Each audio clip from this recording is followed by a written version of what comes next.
पुरानी दिल्ली की तंग गलियों में जहां हर सुबह रोटी की खुशबू और चाय की भाप उठती है, वहां आज की सुबह दहशत की गंध फैल चुकी है। लाल किले के पास अचानक गूंजा एक धमाका, जिसके बाद कुछ ही पल में पूरे देश में पसरा सन्नाटा। लोगों की चीखें कार के धुएं में खो गईं। किसी का मोबाइल गिरा, किसी की चप्पल वहीं छूट गई और किसी की उम्मीदें उस आग में जलकर खाक हो गई। दिल्ली वो शहर जो हर दर्द को छुपाकर मुस्कुराना जानता है, आज एक बार फिर खामोश है। धमाका सिर्फ एक कार में नहीं हुआ, बल्कि उस भरोसे पर हुआ है जो इस शहर की सड़कों पर हर दिन चलने वाले लाखों लोग रखते हैं। दरअसल बीते 10 नवंबर की शाम दिल्ली के लाल किला मेट्रो स्टेशन के गेट नंबर 1 के पास एक I-20 कार में जबरदस्त विस्फोट हुआ। दिल्ली में हुए इस विस्फोट में कई लोगों की मौत हो गई, जबकि 20 से अधिक लोग घायल हुए। 14 साल बाद फिर दहली दिल्ली मेट्रो स्टेशन के गेट नंबर 1 के पास हुआ धमाका। चलती कार में सोमवार शाम 6:52 पर हुआ धमाका। ब्लास्ट कार के पिछले हिस्से में हुआ। आसपास खड़ी 6 कारें, 2 ई-रिक्शा और एक ऑटो जलकर हुए खाक। I-20 कार में हुआ दिल दहलाने वाला धमाका। धमाके वाली कार में 3 लोग थे सवार। 12 लोगों की हुई मौत, 20 लोग हुए घायल। कार हरियाणा के गुरुग्राम में सलमान के नाम पर थी रजिस्टर्ड। पुलिस ने सलमान को हिरासत में लिया। सलमान ने कार को पुलवामा के तारिक को बेची थी। पुलिस और जांच एजेंसी कर रहे हैं पूरे मामले की तहकीकात। दिल्ली ब्लास्ट के तार फरीदाबाद से लेकर पुलवामा तक मिल रहे हैं। साथ ही शुरुआती रिपोर्ट में यह भी पता चला है कि ब्लास्ट में अमोनियम नाइट्रेट का इस्तेमाल हुआ था। लाल किले के पास हुए धमाके में शामिल आतंकी हमलावर की एक तस्वीर भी सामने आई है, जिसका नाम डॉक्टर उमर मोहम्मद बताया जा रहा है। सूत्रों का कहना है कि उमर ने ही यह धमाका किया था। कौन है डॉक्टर उमर? 24 फरवरी 1989 को पुलवामा में पैदा हुआ। आतंकी डॉक्टर उमर पुलवामा के कोयला का रहने वाला था। उसने 2017 में गवर्नमेंट मेडिकल कॉलेज श्रीनगर से MBBS किया था। उमर अल फलाह मेडिकल कॉलेज में डॉक्टर था, जिसका रजिस्ट्रेशन नंबर 15313 है। जैसे मोहम्मद के टेरर मॉड्यूल से जुड़ा था आतंकी।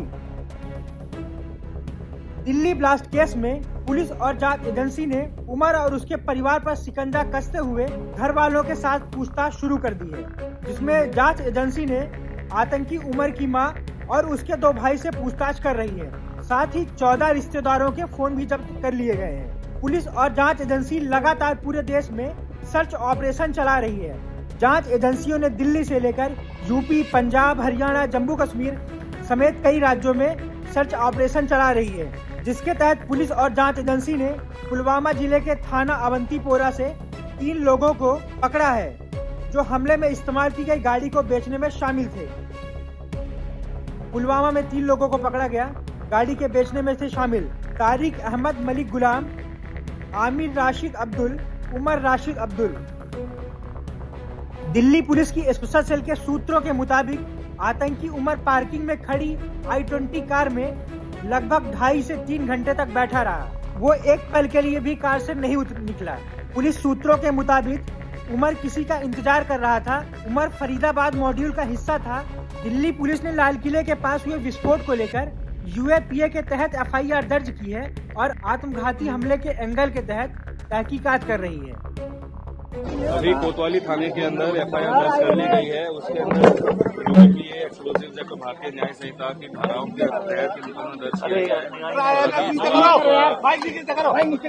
सीन ऑफ क्राइम देख रहे हैं। सीन ऑफ क्राइम के ऊपर फॉरेंसिक साइंस की FSL की टीम भी है।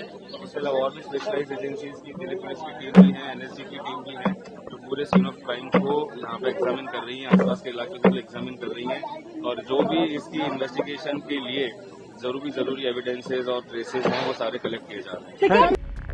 जांच एजेंसी कल से ही एक्शन मोड में है और पूरे देश में इस तरह के आतंक को बना देने वालों पर शिकंजा कस रही है और इसी के साथ ही सरकार की तरफ से हेल्पलाइन नंबर भी जारी किए गए हैं, ताकि जिन लोगों ने घटना में अपने परिजनों को खोया है या फिर जो लोग इसमें घायल हुए हैं उनकी जानकारी दी जा सके।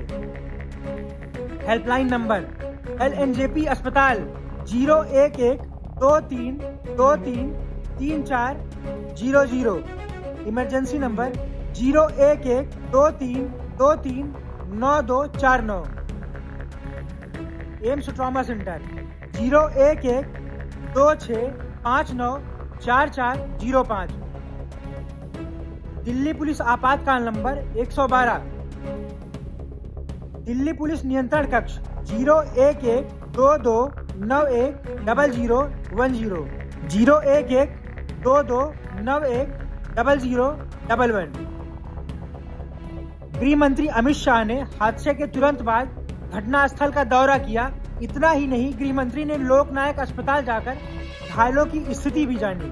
गृह मंत्री अमित शाह ने आज यानी 11 नवंबर को ब्लास्ट को लेकर एक हाई लेवल मीटिंग की। इसमें इंटेलिजेंस ब्यूरो चीफ समेत सुरक्षा एजेंसियों के बड़े अधिकारी भी शामिल हुए, जिसमें आगे की रणनीति पर चर्चा की गई। वहीं सुरक्षा को देखते हुए मंगलवार को लाल किला मेट्रो स्टेशन को पूरी तरह बंद कर दिया गया है। तो वहीं दिल्ली धमाके के बाद पाकिस्तान ने घबराहट में राजस्थान से लगी सीमा पर वायुसेना की पेट्रोलिंग भी शुरू कर दी है। पाकिस्तानी सेनाओं के प्रमुखों ने एक इमरजेंसी बैठक की। वहीं पीएम शहबाज शरीफ NSA और DGISI के साथ देर रात तक बैठकें करते रहे।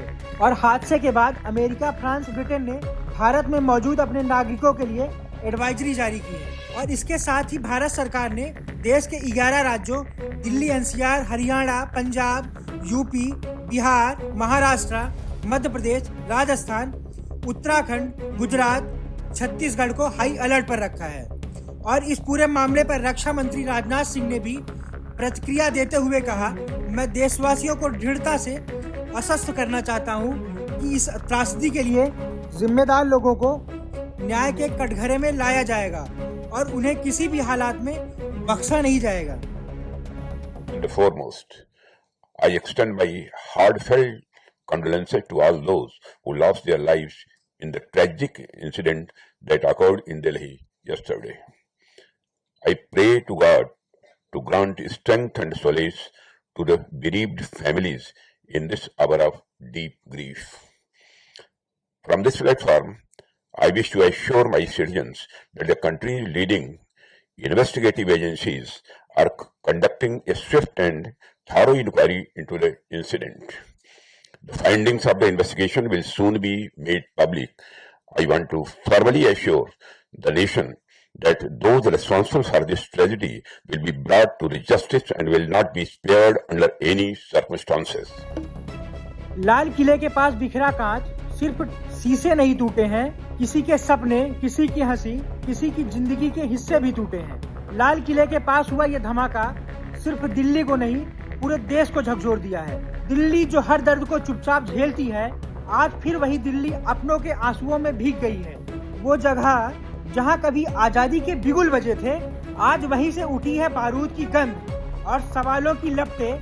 कब तक हमारे शहरों की सड़कों पर खून की लकीरें खिंचती रहेंगी? कब तक बेगुनाहों की सांसें आतंकी साजिश के बीच कुचलती रहेंगी? कब तक दिल्ली, पुलवामा जैसे नाम एक नई त्रासदी की याद बनते रहेंगे? Bureau report, Punjab Kesari TV. हमसे जुड़े रहने के लिए हमारे YouTube चैनल को सब्सक्राइब करें और नई वीडियो की नोटिफिकेशन के लिए बेल आइकॉन को दबाएं।